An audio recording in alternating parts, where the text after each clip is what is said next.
देश दुनिया च वसदे पंजाबियों को जी आया। मैं हरजिंदर सिंह रंधावा, तुम देख रहे हो पंजाब टैलीविजन और मेरे नाल ने सीनियर पत्रकार राजीव भास्कर जी। भास्कर साहब जी आया, स्वागत।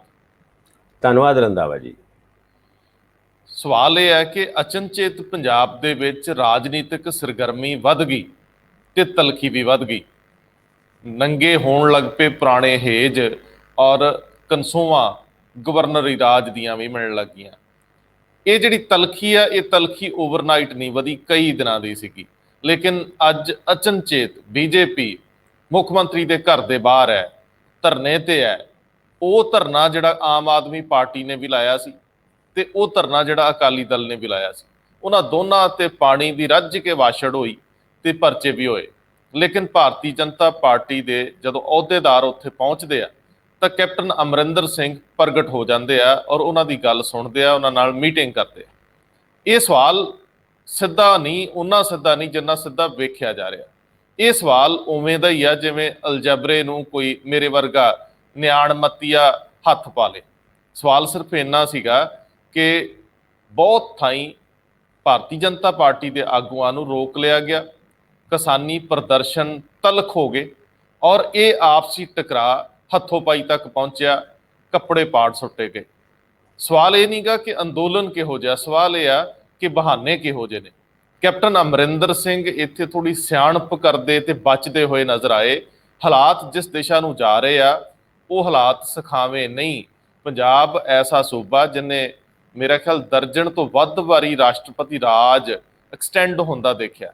ਸੋ ਜਦੋਂ ਸੈਂਟਰ ਸਿੱਧਾ ਰਾਜ ਕਰਦਾ ਹੈ ਤਾਂ ਸੈਂਟਰ ਨਾਲ ਸੰਬੰਧਿਤ ਪਾਰਟੀ ਤੇ ਉਹਦੇ ਸਮਰਥਕ ਰਾਜ ਕਰਦੇ ਆ ਅਸਿੱਧੇ ਰੂਪ 'ਚ। ਸਵਾਲ ਇਹ ਵੀ ਆ ਕਿ ਪੰਜਾਬੀਆਂ ਨੇ ਭੁਗਤਣਾ ਹੁਣ ਕੀ ਆ, ਸਿਆਣੇ ਬਣਨਾ ਹੈ ਕਿ ਫਿਰ ਡਾਂਗਾ ਖਾਣੀਆਂ ਨੇ। ਸੰਘਰਸ਼ ਤਰੀਕੇ ਨਾਲ ਵੀ ਹੋ ਸਕਦਾ ਹੈ ਤੇ ਹੂੜਮਤ ਵਾਲਾ ਸੰਘਰਸ਼ ਕਿਸ ਪਾਸੇ ਜਾਂਦਾ ਹੈ। ਮੈਨੂੰ ਬਹੁਤ ਕ੍ਰਿਟਿਸਾਈਜ਼ ਕੀਤਾ ਜਾਊਗਾ ਕਿ ਅਸੀਂ ਡਰਾਕਲ ਹੈ, ਲੇਕਿਨ ਸਵਾਲ ਇਹ ਹੈ ਕਿ ਜਦੋਂ ਸ਼ਾਂਤਮਈ ਅੰਦੋਲਨ ਸੀ ਉਹਦੀ ਸਟਰੈਂਥ ਬੜੀ ਸੀ ਵਰਲਡ ਵਾਈਡ, ਉਹਨੂੰ ਸਮਰਥਨ ਬੜਾ ਸੀ ਦੁਨੀਆ ਭਰ 'ਚ ਤੇ ਉਦੋਂ ਸਰਕਾਰ ਡਰੀ ਸੀ। ਲੇਕਿਨ ਇਸ ਵੇਲੇ ਅਸੀਂ ਤਲਖ ਹੋ ਗਏ, ਅਸੀਂ ਗੁੱਸੇ ਖੋਰੇ ਹੋ ਗਏ। ਪੰਜਾਬੀ ਆਪਣੇ ਸੁਭਾਅ ਵਾਂਗ ਐਵੇਂ ਬਾਹਾਂ ਚੱਕਣ ਲੱਗ ਗਏ। ਗੱਲ ਇਦਾਂ ਨਹੀਂ ਬਣਦੀ। ਦੂਜਾ ਸਵਾਲ, ਭਗਵੰਤ ਮਾਨ ਨੇ ਜਿਹੜੀ ਪ੍ਰੈਸ ਕਾਨਫਰੰਸ ਚੰਡੀਗੜ੍ਹ 'ਚ ਕੀਤੀ ਆ, ਉਹਨੇ ਕਈ ਹੇਜ ਨੰਗੇ ਕਰਤੇ। ਆਖੇ ਹਾਈ ਕਮਾਂਡ ਕਿੱਦਾਂ ਪਾਵਰ, ਜਿਹੜੇ ਥਰਮਲ ਪਾਵਰ ਪੈਕਟ ਹੈਗੇ ਆ ਉਹ ਰੱਦ ਕਰ ਦੂ, ਸਮਝੌਤੇ ਕਿਵੇਂ ਰੱਦ ਹੋ ਜਾਣਗੇ, ਜਦੋਂ ਉਹ ਪਾਰਟੀਆਂ ਤਾਂ ਉਹਨਾਂ ਨੂੰ ਆਪਣਾ ਕਹੀ ਜਾਂਦੀਆਂ, ਉਹ ਪਾਰਟੀਆਂ ਤਾਂ ਕਰੋੜਾਂ ਦਾ ਫੰਡ ਦੇਈ ਜਾਂਦੀਆਂ ਇਲੈਕਸ਼ਨ ਲੜਨ ਲਈ। ਸੋ ਕਿਹਦੀ ਜ਼ਰੂਰਤ ਆ, ਕਿਹੜਾ ਮਾਈ ਦਾ ਲਾਲਾ। ਉਹ ਕਹਿੰਦਾ ਠੀਕ ਭਗਵੰਤ ਮਾਨ ਨਵਜੋਤ ਸਿੰਘ ਕਰਤਾ ਇੱਕ ਟਵੀਟ ਇੱਥੇ ਵੀ, ਪਰ ਕੌਣ ਬੋਲੂ ਉਹ ਜਿੰਨੇ ਹਿੱਤ ਲਈ ਲੜਨਾ ਹੈ, ਸੰਘਰਸ਼ ਕਰਨਾ ਹੈ। ਭਾਸਕਰ ਸਾਹਿਬ, ਸਵਾਲ ਇਹ ਹੈ, ਅਸੀਂ ਜਾਣਦੇ ਹਾਂ ਕਿ ਗਵਰਨਰੀ ਰਾਜ ਦੀ ਕੰਸੋ ਕਿਉਂ ਔਖਾ ਨਹੀਂ ਹੁੰਦਾ। ਜਦੋਂ ਪੰਜਾਬ 'ਚ ਰਾਜਨੀਤਿਕ ਸਰਗਰਮੀ ਲਈ ਹਰਡਲਸ ਖੜੀਆਂ ਹੋ ਜਾਣਗੀਆਂ ਤਾਂ ਸਰਕਾਰਾਂ ਕੋਲ ਬਹਾਨੇ ਮਿਲ ਜਾਣਗੇ।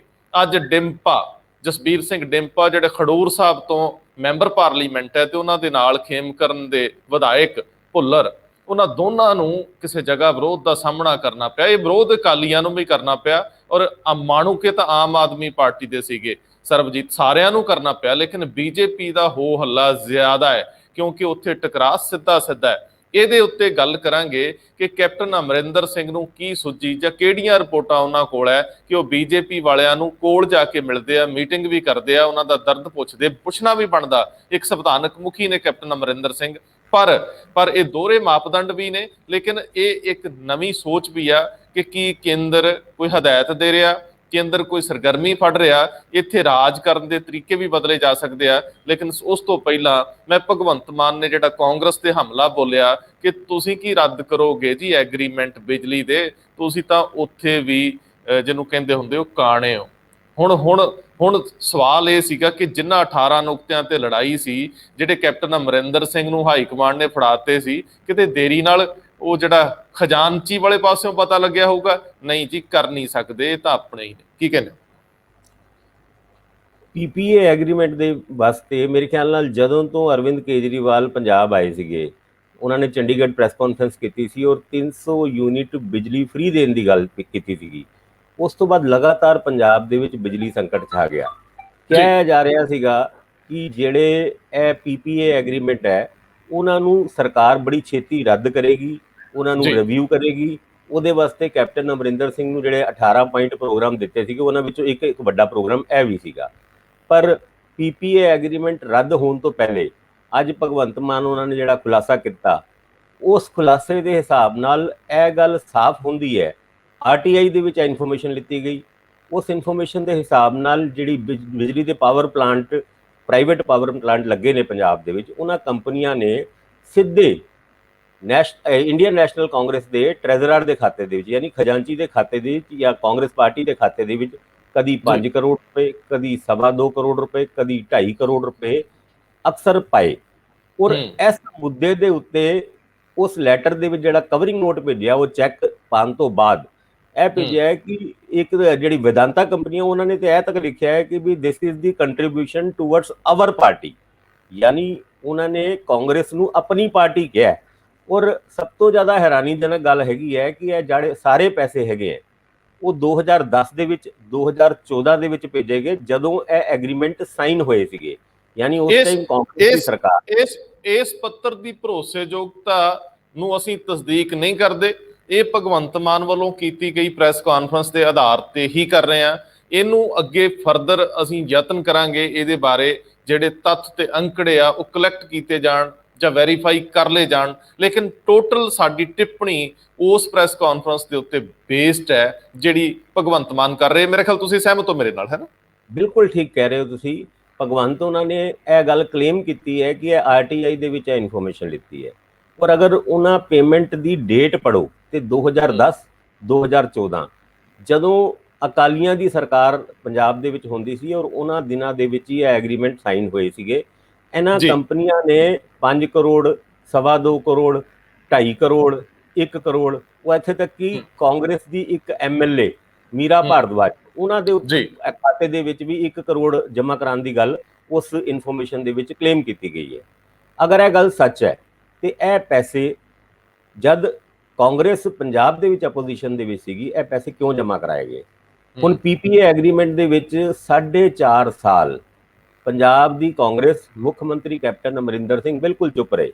6 ਮਹੀਨੇ ਪਹਿਲੇ ਅਸੈਂਬਲੀ ਦੇ ਵਿੱਚ ਇਹ ਗੱਲ ਆਈ ਸੀਗੀ ਕਿ ਇੱਕ ਵਾਈਟ ਪੇਪਰ ਲਿਆਇਆ ਜਾਏਗਾ। ਤੁਹਾਨੂੰ ਯਾਦ ਹੋਏਗਾ ਜਿਸ ਦਿਨ ਉਹ ਵਾਈਟ ਪੇਪਰ ਆਣਾ ਸੀਗਾ, ਉਸ ਦਿਨ ਸ਼ਾਮ ਨੂੰ ਅਚਾਨਕ ਇਹ ਫੈਸਲਾ ਕੀਤਾ ਜਾਂਦਾ ਕਿ ਹਜੇ ਉਸ ਵਾਈਟ ਪੇਪਰ ਨੂੰ ਲਿਆਉਣ ਦੇ ਵਿੱਚ ਥੋੜਾ ਬਹੁਤ ਹੋਰ ਟਾਈਮ ਲੱਗੇਗਾ।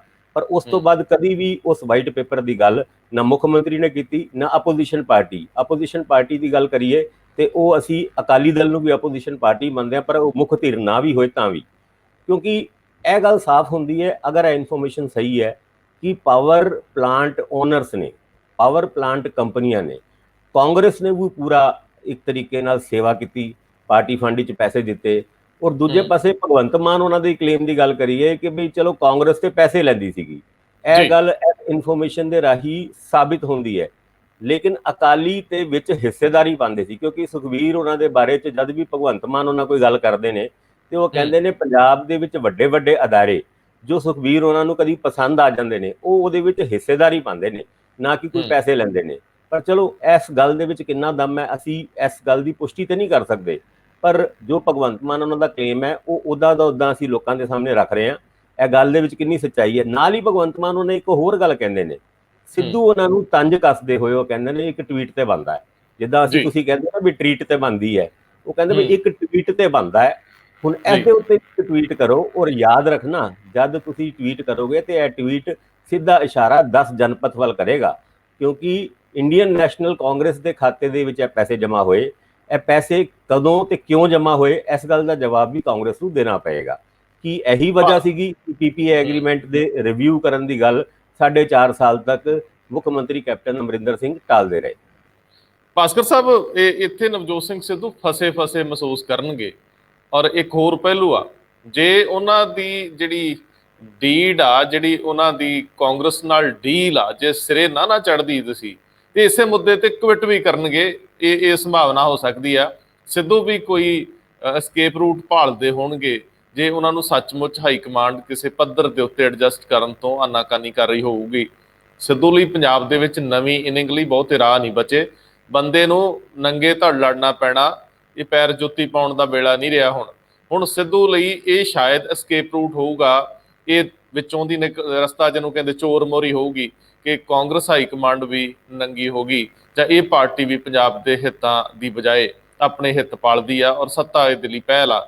ਮੇਰਾ ਖਿਆਲ ਜਿਹੜੇ ਮੈਂ ਸ਼ਬਦ ਵਰਤ ਰਿਹਾ ਸਿੱਧੂ ਸੋਚ ਰਹੇ ਹੋਣਗੇ, ਲੇਕਿਨ ਹੁਣ ਸੌਖਾ ਨਹੀਂ ਸਰਦਾਰਾ, ਹੁਣ ਚੁੱਪ ਰਹਿ ਕੇ ਸਰਨਾ ਨਹੀਂ ਬੋਲਣਾ ਪੈਣਾ, ਵੇਲਾ ਬੋਲਣ ਦਾ। ਲੋਕ ਚੁੱਪ ਬਰਦਾਸ਼ਤ ਨਹੀਂ ਕਰਦੇ, ਕਰ ਲਈ ਉਹਨਾਂ 1.5 ਸਾਲ ਤੇਰੀ ਚੁੱਪ ਬਰਦਾਸ਼ਤ, ਮਾਫੀ ਚਾਹੁੰਦਾ ਤੇਰੀ ਤੋਂ ਭਾਵ ਮੇਰਾ ਇਹ ਨਹੀਂ ਕਿ ਅਸੀਂ ਸਨਮਾਨ ਨਹੀਂ ਦਿੰਦੇ, ਲੇਕਿਨ ਇਹ ਬੋਲ ਚਾਲ ਦੀ ਭਾਸ਼ਾ।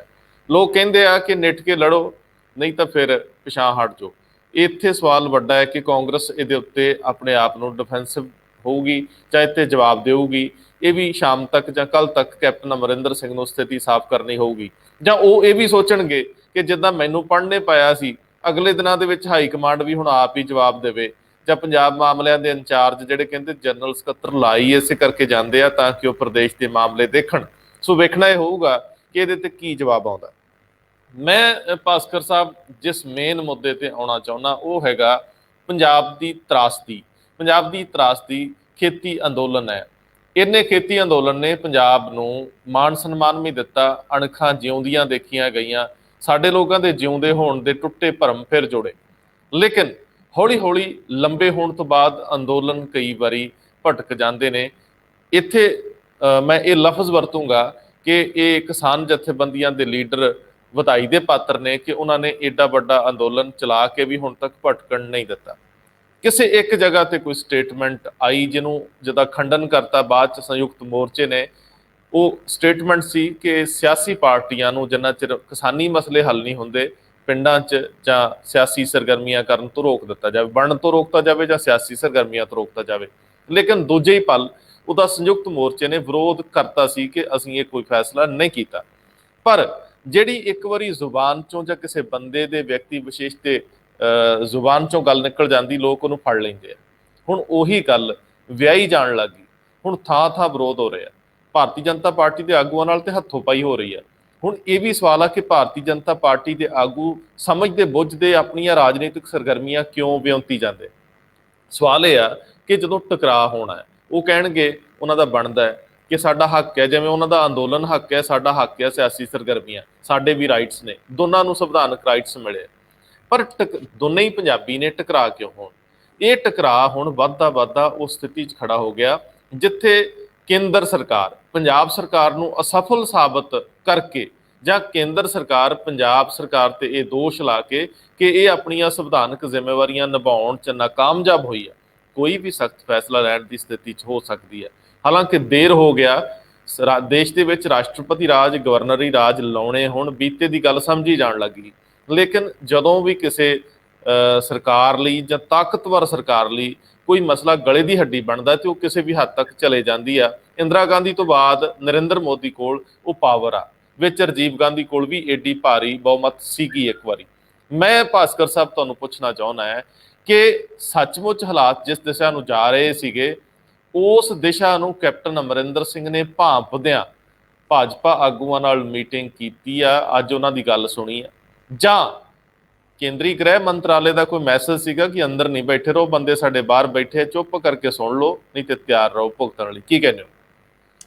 ਰੰਧਾਵਾ ਜੀ, 26 ਨਵੰਬਰ ਤੋਂ ਜਦ ਤੋਂ ਇਹ ਅੰਦੋਲਨ ਸ਼ੁਰੂ ਹੋਇਆ, ਜਦ ਤੋਂ ਕਿਸਾਨਾਂ ਨੂੰ ਦਿੱਲੀ ਜਾਣ ਤੋਂ ਰੋਕਿਆ ਗਿਆ ਤੇ ਉਹਨਾਂ ਨੇ Singhu border, Tikri border, Ghazipur border ਤੇ ਡੇਰੇ ਜਮਾ ਲਏ, ਤਦ ਤੋਂ ਲੈ ਕੇ ਅੱਜ ਤੱਕ ਜਦ ਵੀ ਅਸੀਂ ਇਸ ਅੰਦੋਲਨ ਨੂੰ ਕਵਰ ਕਰਨ ਗਏ ਤੇ ਇਸ ਅੰਦੋਲਨ ਦੀ ਖੂਬਸੂਰਤੀ ਇਹ ਸੀਗੀ ਕਿ ਇਹ ਬੜਾ ਸ਼ਾਂਤਮਈ ਅੰਦੋਲਨ ਸੀਗਾ ਔਰ ਉਹਦੇ ਵਿੱਚ ਭਾਵੇਂ ਭਾਜਪਾ ਜਾਂ ਹੋਰ ਆਗੂਆਂ ਨੇ ਬਹੁਤ ਵਾਰ ਇਹਨਾਂ ਨੂੰ ਪ੍ਰਵੋਕ ਕਰਨ ਦੀ ਕੋਸ਼ਿਸ਼ ਕੀਤੀ ਪਰ ਇਹ ਪ੍ਰਵੋਕ ਹੋਏ ਨਹੀਂ।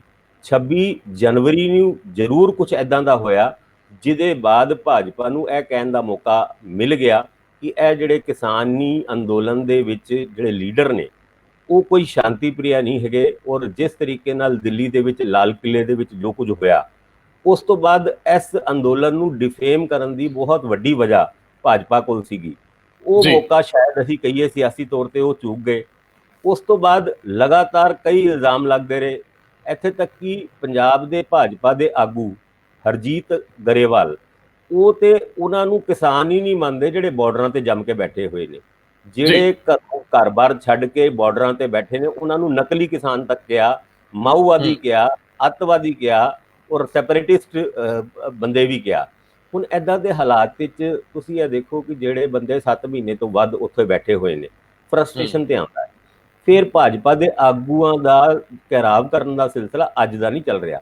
ਪਿਛਲੇ ਜੀ 5-6 ਮਹੀਨੇ ਤੋਂ ਲਗਾਤਾਰ ਪੰਜਾਬ ਦੇ ਵਿੱਚ, ਹਰਿਆਣਾ ਦੇ ਵਿੱਚ ਭਾਜਪਾ ਦੇ ਆਗੂਆਂ ਦਾ ਘਿਰਾਵ ਹੋ ਰਿਹਾ ਹੈ। ਔਰ ਉਸ ਘਿਰਾਵ ਦੀ ਅਸੀਂ ਪ੍ਰੋੜਤਾ ਤੇ ਨਹੀਂ ਕਰਦੇ, ਅਸੀਂ ਉਹਦਾ ਕੋਈ ਸਮਰਥਨ ਵੀ ਨਹੀਂ ਕਰਦੇ, ਪਰ ਉਹ ਸ਼ਾਂਤੀਮय ਤਰੀਕੇ ਨਾਲ ਜਿੱਥੇ ਤੱਕ ਹੁੰਦਾ ਤੇ ਕਿਹਾ ਜਾਂਦਾ ਕਿ ਇਹ ਵੀ ਇੱਕ ਅੰਦੋਲਨ ਦਾ ਹਿੱਸਾ ਹੈ। ਨਾ ਜੀ ਕੇਵਲ ਭਾਜਪਾ ਦੇ ਆਗੂ ਬਲਕਿ ਕਾਂਗਰਸ ਦੇ ਔਰ ਆਮ ਆਦਮੀ ਪਾਰਟੀ ਦੇ ਵੀ ਆਗੂਆਂ ਦਾ ਘਿਰਾਵ ਹੋਇਆ। ਜਿਸ ਤਰ੍ਹਾਂ ਤੁਸੀਂ ਅੱਜ ਦੱਸ ਰਹੇ ਹੋ, ਜਸਵੀਰ ਸਿੰਘ ਡਿੰਪਾ ਉਹਨਾਂ ਦਾ ਘਿਰਾਵ ਹੋਇਆ, ਕੱਲ ਮਾਨੂਕੇ ਉਹਨਾਂ ਦਾ ਵੀ ਘਿਰਾਵ ਹੋਇਆ। ਔਰ ਇਹ ਵਿਰੋਧ ਸਾਰੇ ਲੀਡਰਾਂ ਦਾ ਹੈਗਾ। ਔਰ ਜੀ ਦੂਜੇ ਪਾਸੇ ਜਿਹੜੇ ਗੁਰਨਾਮ ਸਿੰਘ ਚਰੂਨੀ ਉਹਨਾਂ ਹੈਗੇ ਨੇ, ਉਹਨਾਂ ਨੇ ਪੰਜਾਬ ਮਿਸ਼ਨ ਵੀ ਛੇੜਿਆ ਹੋਇਆ ਹੈ। ਉਹ ਵੀ ਪੰਜਾਬ ਦੇ ਵਿੱਚ ਜਾਗੋ ਕੱਢ ਰਹੇ ਨੇ। ਔਰ ਉਹ ਜਾਗੋ ਇਸ ਕਰਕੇ ਹੈ ਕਿ ਕਿਸਾਨਾਂ ਨੂੰ ਆਪਣੀ ਪੋਲੀਟੀਕਲ ਪਾਰਟੀ ਬਣਾਇਆ ਜਾਏ, ਕਿਸਾਨ ਆਪਣੀ ਪੋਲੀਟੀਕਲ ਪਾਰਟੀ ਵਾਸਤੇ ਕੈਂਡੀਡੇਟ ਖੜੇ ਕਰਨ ਔਰ ਪੰਜਾਬ ਦੇ ਵਿੱਚ ਇਲੈਕਸ਼ਨ ਜਿੱਤਣ। ਇਸ ਗੱਲ ਦੀ ਭਾਵੇਂ ਸੰਯੁਕਤ ਮੋਰਚਾ ਉਪਰੀ ਤੌਰ ਤੇ ਵਿਰੋਧ ਕਰਦਾ ਹੈ, ਪਰ ਕਿਸੇ ਵੀ ਕਿਸਾਨ ਆਗੂ ਦਾ ਜਦ ਮੀਡੀਆ ਵਾਲੇ ਕੋਈ ਇੰਟਰਵਿਊ ਲੈਂਦੇ ਨੇ, ਖਾਸ ਕਰਕੇ ਉਹ ਕਿਸਾਨ ਜਿਹੜੇ ਉੱਥੇ ਬਾਰਡਰਾਂ ਤੇ ਬੈਠੇ ਹੋਏ ਨੇ, ਉਹ ਸਾਰੇ ਚਰੂਨੀ ਉਹਨਾਂ ਦੀ ਗੱਲ ਦਾ ਸਮਰਥਨ ਕਰਦੇ ਨੇ ਕਿ ਵਾਕਈ ਸਾਨੂੰ ਆਪਣੀ ਪੋਲੀਟੀਕਲ ਪਾਰਟੀ ਬਣਾਉਣੀ ਚਾਹੀਦੀ ਹੈ। ਇਹਨਾਂ ਲੀਡਰਾਂ ਤੋਂ ਤੇ ਅਸੀਂ ਤੰਗ ਆ, ਉਹਨਾਂ ਲੀਡਰਾਂ ਤੋਂ ਤੰਗ ਹੋ ਕੇ ਅਸੀਂ 7-8 ਮਹੀਨੇ ਬਾਰਡਰਾਂ ਤੇ ਕੱਢ ਦਿੱਤੇ, ਅੱਗੇ ਵੀ ਅਸੀਂ ਸਾਲ 2 ਸਾਲ ਬਾਰਡਰਾਂ ਤੇ ਕੱਢਣ ਵਾਸਤੇ ਤਿਆਰ ਆ। ਪਰ ਇਹ ਜਿਹੜੀ ਸਾਰੀ ਗੱਲ ਹੈਗੀ ਹੈ, ਇਹਦੇ ਵਿੱਚ ਕਿਸੇ ਨਾ ਕਿਸੇ ਜਗ੍ਹਾ ਉਹ ਜਿਹੜੀ ਪੇਸ਼ੈਂਸ ਹੁੰਦੀ ਹੈ ਉਹ ਵੀ ਕਿਸਾਨ ਲੂਜ਼ ਕਰ ਰਹੇ ਨੇ। ਪਰ ਕਿਸਾਨਾਂ ਨੂੰ ਆਪਣੀ ਪੇਸ਼ੈਂਸ ਲੂਜ਼ ਕਰਦੇ ਟਾਈਮ ਇਸ ਗੱਲ ਦਾ ਧਿਆਨ ਰੱਖਣਾ ਚਾਹੀਦਾ ਹੈ ਕਿ ਜੇ ਕਿਤੇ law and order the problem ਆਏਗੀ, ਜੇ ਕਿਤੇ ਕਿਸੇ ਨਾਲ ਹਾਥਾਪਾਈ, ਕਿਸੇ ਦੇ ਉੱਤੇ ਹਮਲਾ ਹੋਏਗਾ, ਤੇ ਫਿਰ ਕਾਨੂੰਨ ਆਪਣਾ ਕੰਮ ਕਰੇਗਾ। ਕੱਲ ਪਰਸੋਂ ਜਿਹੜਾ ਕੁਝ ਹੋਇਆ ਰਾਜਪੁਰਾ ਦੇ ਵਿੱਚ ਕਿ ਬੀਜੇਪੀ ਦੇ ਆਗੂਆਂ ਨੂੰ ਸਵੇਰੇ 4 ਵਜੇ ਤੱਕ ਬੰਦ ਕਰਕੇ ਰੱਖਿਆ ਗਿਆ ਔਰ ਉਹਨਾਂ ਨੂੰ ਬੜੀ ਮੁਸ਼ਕਿਲ ਪੁਲਿਸ ਉੱਥੋਂ ਛੁਡਾ ਕੇ ਲੈ ਗਈ। ਹਾਈ ਕੋਰਟ ਨੇ ਵੀ ਇੰਟਰਵੀਨ ਕੀਤਾ ਔਰ ਉਸ ਅੰਦੋਲਨ, ਉਸ ਘਿਰਾਵ ਦੇ ਦੌਰਾਨ ਇਹ ਵੀ ਇੱਕ ਗੱਲ ਸਾਹਮਣੇ ਆਈ ਸੀ ਕਿ ਹੋਮ ਮਿਨਿਸਟਰ ਅਮਿਤ ਸ਼ਾਹ ਹੋਣਾ ਔਰ ਬੀਜੇਪੀ ਦੇ ਨੈਸ਼ਨਲ ਪ੍ਰੈਜ਼ੀਡੈਂਟ ਨੱਡੇ ਹੋਣਾ, ਉਹਨਾਂ ਨੇ ਲਗਾਤਾਰ ਜਿਹੜੇ ਬੰਦਕ ਬਣਾਏ ਹੋਏ ਬੀਜੇਪੀ ਦੇ ਆਗੂਆਂ ਸੀ ਉਹਨਾਂ ਦੇ ਨਾਲ ਗੱਲਬਾਤ ਕੀਤੀ, ਉਹਨਾਂ ਨੂੰ ਛੁਡਾਉਣ ਵਾਸਤੇ ਹਾਈ ਕੋਰਟ ਦੇ ਵਿੱਚ ਰਾਤੀ ਦਸਤਕ ਦਿੱਤੀ ਔਰ ਰਾਤ ਨੂੰ ਹੀ ਹਾਈ ਕੋਰਟ ਦਾ ਫੈਸਲਾ ਆਇਆ ਔਰ ਹਾਈ ਕੋਰਟ ਨੇ ਪੁਲਿਸ ਨੂੰ ਇੰਸਟਰਕਸ਼ਨ ਦਿੱਤੀ ਕਿ ਜਲਦੀ ਤੋਂ ਜਲਦੀ ਬੀਜੇਪੀ ਦੇ ਆਗੂਆਂ ਨੂੰ ਛੁਡਾਇਆ ਜਾਏ।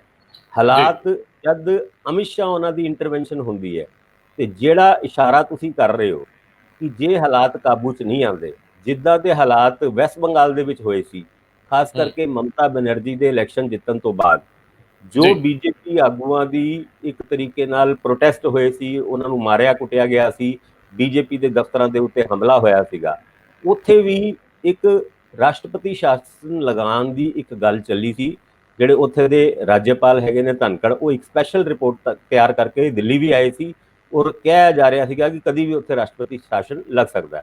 ਚਲੋ ਉਹ ਸਿਚੁਏਸ਼ਨ ਤਾਂ ਅਵਾਇਡ ਹੋ ਗਈ।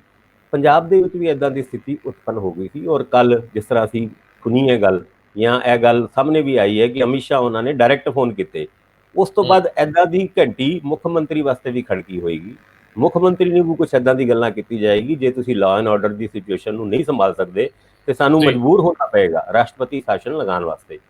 ਪਹਿਲੇ ਕਦੀ ਵੀ ਬੀਜੇਪੀ ਦੇ ਆਗੂਆਂ ਦੇ ਉੱਤੇ ਹਮਲਾ ਹੁੰਦਾ ਸੀ ਤੇ ਉਹ ਗਵਰਨਰ ਦੇ ਕੋਲ ਇੱਕ ਡੈਲੀਗੇਸ਼ਨ ਲੈ ਕੇ ਜਾਂਦੇ ਸੀਗੇ।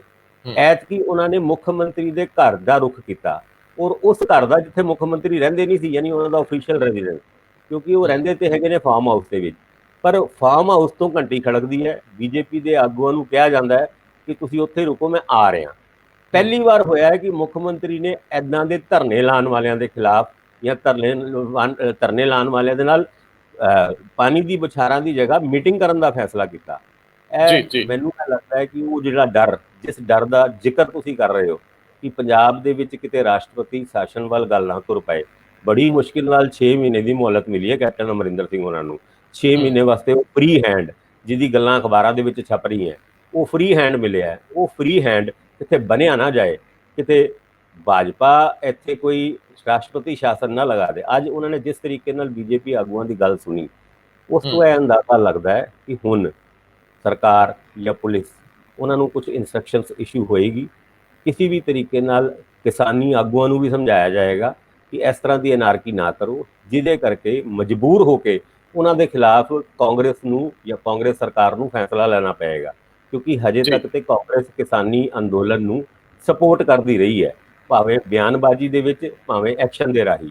ਪਰ ਹੁਣ ਹੂੰ ਕਿਉਂਕਿ ਖਤਰਾ ਤੇ ਸਰਕਾਰ ਦੇ ਉੱਤੇ ਹੈ, ਇਸ ਖਤਰੇ ਨੂੰ ਟਾਲਣ ਵਾਸਤੇ ਪੀਸਫੁਲ ਤਰੀਕੇ ਨਾਲ ਵੀ ਕਿਸਾਨੀ ਆਗੂਆਂ ਨਾਲ ਗੱਲਬਾਤ ਕੀਤੀ ਜਾਏਗੀ। ਦੂਜੇ ਜੀ ਪਾਸੇ ਜਿਵੇਂ ਕਿਤੇ ਐਦਾਂ ਦੀ ਗੱਲ ਹੁੰਦੀ ਹੈ ਤੇ ਸ਼ਾਇਦ ਐਤਕੀ ਐਕਸ਼ਨ ਵੀ ਲੈਣਾ ਪਏਗਾ। ਪਰ ਉਹ ਗੱਲ ਬੜੀ ਅਜੀਬ ਜੀ ਲੱਗੀ ਕਿ ਪਹਿਲੀ ਵਾਰ ਮੁੱਖ ਮੰਤਰੀ ਆਪਣੇ ਫਾਰਮ ਹਾਊਸ ਤੋਂ ਨਿਕਲ ਕੇ ਆਫੀਸ਼ੀਅਲ ਰੈਜ਼ੀਡੈਂਸ ਆਏ, ਔਰ ਜਿਹੜੇ ਪ੍ਰੋਟੈਸਟਿੰਗ ਲੀਡਰ ਸੀਗੇ ਉਹਨਾਂ ਦੇ ਨਾਲ ਬੜੇ ਪਿਆਰ ਨਾਲ ਚਾਹ ਪਿਲਾ ਕੇ ਗੱਲਬਾਤ ਕੀਤੀ। ਇਹ ਇੱਕ ਗੱਲ ਇਹ ਨਵਾਂ ਹੈ ਹੋਇਆ, ਵਰਨਾ ਜਦ ਅਕਾਲੀਆਂ ਨੇ ਤਾਂ ਧਰਨਾ ਲਾਇਆ ਸੀਗਾ ਤੇ ਉਹਨਾਂ ਦੇ ਖਿਲਾਫ ਵੀ ਪਰਚੇ ਹੋਏ ਸੀ। ਜਦ ਆਮ ਆਦਮੀ ਪਾਰਟੀ, ਉਹਨਾਂ ਨੇ ਪਾਣੀ ਦੀ ਬੁਛਾਰਾਂ ਸਹੀ ਸੀ ਤੇ ਉਹਨਾਂ ਦੇ ਨਾਲ ਪਰਚੇ ਵੀ ਦਿੱਤੇ ਗਏ ਸੀ। ਅੱਜ ਕੋਈ ਪਰਚਾ ਨਹੀਂ ਹੋਇਆ, ਉਹਨਾਂ ਦੇ ਨਾਲ ਗੱਲਬਾਤ ਹੋਈ, ਚਾਹ ਪਿਲਾਈ ਗਈ। ਗੱਲ ਇਹ ਆ ਭਾਸਕਰ ਸਾਹਿਬ ਕਿ ਉਹ ਪੰਜਾਬੀ ਦਾ ਕਹਾਵਤ ਹੈ ਤੇ ਮੁਹਾਵਰਾ ਹੈ ਤੇ ਆਮ ਸ਼ਬਦਾਵਲੀ ਹੈ ਕਿ ਮਰਦਾ ਕੀ ਨਹੀਂ ਕਰਦਾ। ਜਦੋਂ ਪਤਾ ਲੱਗਿਆ ਨਾ ਅਗਲਿਆਂ ਨੂੰ ਕਿਹਾ ਵੀ ਤੁਸੀਂ ਕਰਦੇ ਹੋ ਕੁਝ ਜਾਂ ਫਿਰ ਅਸੀਂ ਕਰੀਏ, ਤੇ ਇਧਰੋਂ ਫਿਰ ਆਵਾਜ਼ ਗਈ ਹੋਣੀ ਹੈ ਕਿ ਮੈਨੂੰ ਤਾਂ ਮੇਰੀ ਪਾਰਟੀ ਵਾਲੇ ਨਹੀਂ ਸਾਹ ਲੈਣ ਦਿੰਦੇ, ਤੁਸੀਂ ਕੀ ਕਰਨਾ ਹੈ, ਉਹ ਮੈਂ ਤਾਂ ਤੁਹਾਡਾ ਹੀ ਅੱਗੇ ਰਹਿਮੋ ਕਰਮ ਤੇ। ਸਵਾਲ ਤਾਂ ਬੜੇ, ਦੇਖੋ ਅਸੀਂ ਥੋੜਾ ਜਿਹਾ ਲਾਈਟ ਮੂਡ 'ਚ ਗੱਲ ਕਰ ਰਹੇ ਹਾਂ, ਕਰਨੀ ਨਹੀਂ ਬਣਦੀ, ਸਾਡੇ ਲਈ ਸਾਰੇ ਹੀ ਸਤਿਕਾਰਯੋਗ ਨੇ, ਲੇਕਿਨ ਸਾਡੇ ਕੋਲ ਵੀ ਹੱਕ ਹਕੂਕ ਹੈ ਕਿ ਅਸੀਂ ਬੋਲਣ ਦੀ ਆਜ਼ਾਦੀ ਨੂੰ ਆਪਣੇ ਢੰਗ ਨਾਲ ਵਰਤੀਏ। ਲੇਕਿਨ ਹਾਲਾਤ ਜਿਸ ਦਿਸ਼ਾ ਨੂੰ ਜਾ ਰਹੇ ਆ ਉਹਦੇ ਵਿੱਚ ਕੁਝ ਚੀਜ਼ਾਂ ਤਾਂ ਸਾਫ਼ ਦਿਸ ਰਹੀਆਂ ਨੇ। ਹੁਣ ਜੋ ਅਸੀਂ ਇਸ ਵੇਲੇ ਇੱਕ ਹੋਰ ਜਾਂਦੇ ਜਾਂਦੇ 1 ਮਿੰਟ ਦੇ ਵਿੱਚ ਮੈਂ ਚਾਹੂੰਗਾ ਉਸ ਖਬਰ ਤੇ ਟਿੱਪਣੀ ਲੈਣਾ ਤੁਹਾਡੀ। ਸਿਮਰਜੀਤ ਸਿੰਘ ਬੈਂਸ ਪੰਜਾਬ ਦੀ ਰਾਜਨੀਤੀ ਦੇ ਵਿੱਚ ਇੱਕ ਅਗਰੈਸਿਵ ਜਿਹੜਾ ਅਗਰੈਸ਼ਨ ਲੈ ਕੇ ਆਉਂਦੇ ਆ, ਅਗਰੈਸਿਵਨੈਸ ਲੈ ਕੇ ਆਉਂਦੇ ਆ, ਔਰ ਮੈਂ ਉਹਨੂੰ ਰੋਬਨ ਹੁੱਡ ਸਿਆਸਤ ਕਹਿਣਾ ਹੁੰਦਾ। ਸੋ ਜੇਕਰ ਇਸ ਵੇਲੇ ਮੈਂ ਤੁਹਾਨੂੰ ਇਹ ਪੁੱਛਾਂ ਕਿ ਉਹਦੇ ਖਿਲਾਫ ਜਿਹੜਾ ਜਬਰ ਜਨਾਹ ਦੀ ਕੰਪਲੇਂਟ ਦਾ ਪਰਚਾ ਹੋਇਆ, ਇੱਕ ਔਰਤ ਵੱਲੋਂ ਦੇਰ ਤੋਂ ਮੁਹਿੰਮ ਛੇੜੀ ਹੋਈ ਸੀ ਤੇ ਉਹਦੇ ਉੱਤੇ ਜਿਹੜੇ ਅਦਾਲਤ ਦੇ ਹੁਕਮਾਂ ਤੇ ਪਰਚਾ ਹੋਇਆ, ਤੇ ਉਸ ਤੋਂ ਬਾਅਦ ਅਕਾਲੀਆਂ ਨੇ ਉੱਥੇ ਪੂਰਾ ਜ਼ੋਰ ਲਾਇਆ ਵੀ ਹੁਣ ਗ੍ਰਿਫਤਾਰੀ ਕਰੋ। ਉੱਥੇ ਵੀ ਗਰਮਾ ਗਰਮੀ ਬੜੀ ਹੋਈ ਆ ਤੇ ਮੈਂ ਦੇਖਿਆ ਬੈਰੀਕੇਡਿੰਗ ਚੱਕ ਚੱਕ ਮਾਰੀ ਜਾ ਰਹੀ ਸੀ।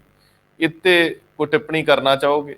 ਕਿਉਂਕਿ ਸਿਆਸਤਦਾਨਾਂ ਤੇ ਦੋਸ਼ ਲੱਗਣੇ ਆਮ ਵਰਤਾਰਾ ਹੈ, ਦੋਸ਼ ਸਾਬਤ ਹੋਏ ਜਾਂ ਨਹੀਂ ਹੋਏ ਇੱਕ ਅਗਲਾ ਮਰਹਲਾ ਹੈ, ਲੇਕਿਨ ਬੈਂਸ ਘਿਰੇ ਹੋਏ ਨਜ਼ਰ ਆਉਂਦੇ ਆ। ਜਿਹੜੀ ਤੇਜ਼ ਤਰਾਰ ਸਿਆਸਤ ਸੀ ਮੱਠੀ ਪੈ ਗਈ, ਹੁਣ ਗੱਲ ਉਹ ਨਾ ਰਹੀ। ਇਹ ਰੋਲਾ ਤੇ ਕਾਫੀ ਟਾਈਮ ਤੋਂ ਪਿਆ ਹੋਇਆ ਸੀ ਰੰਧਾਵਾ ਜੀ। ਇਸ ਲੇਡੀ ਨੇ, ਮਹਿਲਾ ਨੇ ਇਦਾਂ ਦੇ ਐਲੀਗੇਸ਼ਨ ਸਿਮਰਜੀਤ ਸਿੰਘ ਬੈਂਸ ਦੇ ਉੱਤੇ ਪਹਿਲੇ ਵੀ ਲਾਏ ਸੀਗੇ, ਪਰ ਜੀ ਪਹਿਲੇ ਗੱਲ ਥਾਣਿਆਂ ਦੇ ਵਿੱਚ ਰੁਲਦੀ ਰਹੀ। ਹਾਈ ਕੋਰਟ ਦਾ ਇੰਟਰਵੈਂਸ਼ਨ ਹੋਇਆ, ਹਾਈ ਕੋਰਟ ਨੇ ਪੁਲਿਸ ਨੂੰ ਆਰਡਰ ਕੀਤਾ ਵੀ ਇਮੀਡੀਏਟਲੀ ਐਫ-ਆਈ-ਆਰ ਦਰਜ ਕਰੋ। ਉਸ ਤੋਂ ਬਾਅਦ ਵੀ ਨਹੀਂ ਨਹੀਂ ਪੁਲਿਸ ਨਹੀਂ ਨਹੀਂ ਮੈਂ ਦਰੁਸਤ ਕਰ ਦਿਆਂ, ਕੋਈ ਹੇਠਲੀ ਅਦਾਲਤ ਨੇ ਸ਼ਾਇਦ ਕਿਹਾ, ਰਾਦਰ ਅੱਜ ਜਿਹੜੀ ਆ ਉਹ ਬੈਂਸ ਦੀ ਹਾਂ ਪਟੀਸ਼ਨ ਬਿਲਕੁਲ ਠੀਕ ਗੱਲ ਦਾਖਲ ਹੈ। ਕੀਤੀ ਗਈ ਹਾਈ ਕੋਰਟ ਤੋਂ ਉਸ ਰਾਹਤ ਲਈ। ਉਹਦੇ ਉੱਤੇ ਐਫ-ਆਈ-ਆਰ ਦਰਜ ਕਰਨ ਦੀ ਗੱਲ ਕੀਤੀ, ਪਰ ਉਹ ਐਫ-ਆਈ-ਆਰ 3-4 ਦਿਨਾਂ ਦੇ ਵਿੱਚ ਦਰਜ ਨਹੀਂ ਹੋਈ। 7 ਤਰੀਕ ਦੇ ਆਰਡਰ ਹੈਗੇ ਆ ਤੇ ਅੱਜ ਤੁਸੀਂ ਇਹ ਮੰਨ ਲਓ ਕਿ 12 ਤਰੀਕ ਹੋ ਗਈ, ਅੱਜ ਤੱਕ ਇਹ ਐਫ-ਆਈ-ਆਰ ਦਰਜ ਨਹੀਂ ਹੋਈ ਸੀ। ਫਿਰ ਹਾਈ ਕੋਰਟ ਦਾ ਵੀ ਹੁਕਮ ਆਇਆ ਕਿ ਉਹ 15 ਤਰੀਕ ਤੱਕ ਇਸ ਮੁੱਦੇ ਦੇ ਉੱਤੇ ਐਕਸ਼ਨ ਟੇਕਨ ਰਿਪੋਰਟ ਸਬਮਿਟ ਕੀਤੀ ਜਾਏ। ਤੇ ਫਾਈਨਲੀ ਅੱਜ ਉਹਨਾਂ ਦੇ ਖਿਲਾਫ ਐਫ-ਆਈ-ਆਰ ਦਰਜ ਹੋ ਗਈ। ਸਿਮਰਜੀਤ ਸਿੰਘ ਬੈਂਸ ਉਹਨਾਂ ਨੇ ਵੀ ਹਾਈ ਕੋਰਟ ਦਾ ਦਰਵਾਜ਼ਾ ਖਟਖਟਾਇਆ, ਪਰ ਉਹਨਾਂ ਨੂੰ ਵੀ ਗ੍ਰਿਫਤਾਰੀ ਤੋਂ ਰੋਕ ਵਾਸਤੇ ਜਿਹੜੀ ਰਿਕੁਐਸਟ ਉਹਨਾਂ ਨੇ ਪਾਈ ਸੀਗੀ ਉਹਦੇ ਉੱਤੇ ਵੀ ਉਹ ਖਾਰਿਜ ਕਰ ਦਿੱਤੀ ਗਈ। ਤੇ ਹੁਣ ਲੱਗਦਾ ਹੈ ਵੇ ਕਿ ਅੱਜ ਸ਼ਾਮ ਰਾਤ ਤੱਕ ਸਿਮਰਜੀਤ ਸਿੰਘ ਉਹਨਾਂ ਨੂੰ ਗ੍ਰਿਫਤਾਰ ਕਰ ਲਈ ਦਿੱਤਾ ਜਾਏਗਾ। ਬਾਕੀ ਤੇ ਨਿਆਂ ਦਾ ਮਾਮਲਾ ਹੈਗਾ, ਨਿਆਂਪਾਲਿਕਾ ਦਾ ਮਾਮਲਾ ਹੈਗਾ, ਕੀ ਇਹਦੇ ਉੱਤੇ ਐਕਸ਼ਨ ਹੁੰਦਾ, ਕੀ ਸਬੂਤ ਉਹਨਾਂ ਦੇ ਖਿਲਾਫ ਪਾਏ ਜਾਂਦੇ ਨੇ, ਉਸ ਪੂਰੀ ਕਾਨੂੰਨੀ ਪ੍ਰਕਿਰਿਆ ਤੋਂ ਬਾਅਦ ਕੀ ਫੈਸਲਾ ਹੁੰਦਾ ਉਹਦਾ ਸਾਨੂੰ ਵੇਟ ਕਰਨਾ ਪਏਗਾ। ਪਰ ਰਾਜਨੀਤੀ ਦੇ ਵਿੱਚ ਕਈ ਵਾਰ ਇਦਾਂ ਦੇ ਐਲੀਗੇਸ਼ਨ ਗਲਤ ਵੀ ਹੁੰਦੇ ਨੇ, ਸਹੀ ਵੀ ਹੁੰਦੇ ਨੇ। ਸਹੀ ਗਲਤ ਦਾ ਫੈਸਲਾ ਉਹ ਕੋਰਟਾਂ ਹੀ ਕਰਦੀ ਹੁੰਦੀ। ਬਿਲਕੁਲ ਠੀਕ ਹੈ ਦੋਸਤੋ, ਰਾਜਨੀਤੀ ਆ, ਰਾਜਨੀਤੀ ਦੇ ਚਿਹਰੇ ਬਦਲਦੇ ਰਹਿੰਦੇ ਆ। ਇਹ ਰਾਜਨੀਤੀ ਕਿਸੇ ਵੇਲੇ ਅਕਾਲੀਆਂ ਤੋਂ ਸ਼ੁਰੂ ਹੋਈ ਰਾਜਨੀਤੀ ਆ। ਸਿਮਰਜੀਤ ਸਿੰਘ ਬੈਂਸ ਬਿਕਰਮ ਸਿੰਘ ਮਜੀਠੀਆ ਦੇ ਕਰੀਬੀਆਂ 'ਚ ਸੀ, ਜਿੱਥੇ ਕਿਤੇ ਔਖੀ ਭਾਰੀ ਬਣਦੀ ਸੀ, ਜਿੱਥੇ ਕਿਤੇ ਇਲੈਕਸ਼ਨ ਫਸ ਜਾਂਦੀ ਸੀ, ਸਭ ਤੋਂ ਔਖੇ ਏਰੀਆ ਇਹਨਾਂ ਨੂੰ ਦਿੱਤੇ ਜਾਂਦੇ ਸੀ। ਯੂਥ ਦੀ ਬ੍ਰਿਗੇਡ ਦੇ ਵਿੱਚ ਬਿਕਰਮ ਸਿੰਘ ਮਜੀਠੀਆ ਕੋਲ ਸਭ ਤੋਂ ਜ਼ਿਆਦਾ ਹਮਲਾਵਰ ਲੋਕ ਜਿਹੜੇ ਸੀਗੇ, ਹੌਲੀ ਹੌਲੀ ਉਹ ਦੂਰ ਹੁੰਦੇ ਗਏ, ਕਾਫੀ ਲੋਕ ਪਾਸੇ ਚਲੇ ਗਏ। ਸ਼ਾਇਦ ਬਿਕਰਮ ਸਿੰਘ ਮਜੀਠੀਆ ਨੂੰ ਵੀ ਇਹ ਸਮਝ ਆਈ ਕਿ ਸੀਰੀਅਸ ਰਾਜਨੀਤੀ ਵਿੱਚ ਇਹਨਾਂ ਚੀਜ਼ਾਂ ਲਈ ਜ਼ਿਆਦਾ ਸਥਾਨ ਨਹੀਂ ਹੁੰਦਾ, ਜਾਂ ਵੱਡੇ ਬਾਦਲ ਦਾ ਕੋਈ ਸੁਨੇਹਾ ਸੀ, ਜਾਂ ਉਹਨਾਂ ਨੂੰ ਆਪਣੀ ਇਮੇਜ ਦਾ ਵੀ ਫਿਕਰ ਰਿਹਾ ਹੋਊਗਾ। ਲੇਕਿਨ ਹੌਲੀ ਹੌਲੀ ਇਹ ਲੋਕ ਅਕਾਲੀ ਦਲ ਲਈ ਗਲੇ ਦੀ ਹੱਡੀ ਬਣ ਗਏ। ਸੋ ਜਿਹੜੀ ਪੋਲਿਟਿਕਸ ਸਿਮਰਜੀਤ ਬੈਂਸ ਨੇ ਪੋਪੂਲਰ ਪੋਲਿਟਿਕਸ ਕੀਤੀ ਔਰ ਧੜੱਲੇ ਨਾਲ ਕੀਤੀ ਤੇ 2 ਸੀਟਾਂ ਲਗਾਤਾਰ ਜਿੱਤ ਕੇ ਉਹ ਅੱਗੇ ਵਧਦੇ ਰਹੇ। ਹੁਣ ਕੈਪਟਨ ਅਮਰਿੰਦਰ ਸਿੰਘ ਨਾਲ ਵੀ ਸੁਣਿਆ ਉਹਨਾਂ ਦਾ ਇਹਨੇ ਦਿਨੇ ਲਿਹਾਜ਼ ਸੀਗਾ, ਔਰ ਇਸੇ ਕਰਕੇ ਉਹਨਾਂ ਦੇ ਉੱਤੇ ਲੱਗਦੇ ਦੋਸ਼ਾਂ ਤੇ ਕਾਰਵਾਈ ਦੇਰੀ ਨਾਲ ਹੋਣ ਦੇ ਦੋਸ਼ ਵੀ ਲੱਗਦੇ ਰਹੇ। ਸੋ ਰਾਜਨੀਤੀ ਕਿਸ ਦਿਸ਼ਾ ਨੂੰ ਅੱਗੇ ਵੱਧਦੀ ਆ ਇਹਦਾ ਕੋਈ ਪਤਾ ਨਹੀਂ ਲੱਗਦਾ। ਆਪਣੇ ਪੈਦਾ ਕੀਤੇ ਆਪਣੇ ਲਈ ਸੰਕਟ ਬਣ ਜਾਂਦੇ ਆ। ਹੁਣ ਅਕਾਲੀਆਂ ਨੂੰ ਲੁਧਿਆਣੇ 'ਚ ਥਾਂ ਨਹੀਂ ਸੀ ਲੱਭਦੀ ਬੈਂਸ ਦੇ ਹੁੰਦਿਆਂ, ਤੇ ਉਹਦੇ ਖਿਲਾਫ ਹੀ ਲੜਨ ਲਈ ਫਿਰ ਉਹਦੇ ਵਰਗੇ ਹੀ ਬੰਦੇ ਅੱਗੇ, ਉਹਦੇ ਹੀ ਪੁਰਾਣੇ ਸਾਥੀ ਤੋਰਨੇ ਪੈ ਗਏ। ਰਾਜਨੀਤੀ ਸਾਫ਼ ਸੁਥਰੀ ਪੰਜਾਬ ਨੂੰ ਮਿਲੇ, ਇਸ ਚਾਰਾਜੋਈ 'ਚ ਪੂਰੇ ਸਿਆਣੇ ਲੋਕ ਲੱਗੇ ਰਹਿੰਦੇ ਆ। ਪਰ ਅਫਸੋਸ ਅਫਸੋਸ ਅਸੀਂ ਸਾਰੇ ਚੰਗਾ ਸੋਚਦੇ ਹਾਂ, ਲੇਕਿਨ ਅਖੀਰ ਦੇ ਵਿੱਚ ਰਾਜਨੀਤੀ ਉਹੋ ਜਿਹੀ ਆ ਜਿਹੋ ਜਿਹੀ ਪਹਿਲਾਂ ਤੁਰੀ ਆਉਂਦੀ ਹੈ, ਤੇ ਉਹਦੇ 'ਚ ਕੁਝ ਨਵੇਂ ਭੈੜ ਸ਼ਾਮਲ ਹੋ ਕੇ ਅੱਗੇ ਨਾਲੋਂ ਵਿਸਥਾਰ ਲੈ ਲਿਆ ਜਾਂਦਾ ਹੈ। ਬਹੁਤ ਮਿਹਰਬਾਨੀ ਭਾਸਕਰ ਸਾਹਿਬ। ਧੰਨਵਾਦ ਜੀ।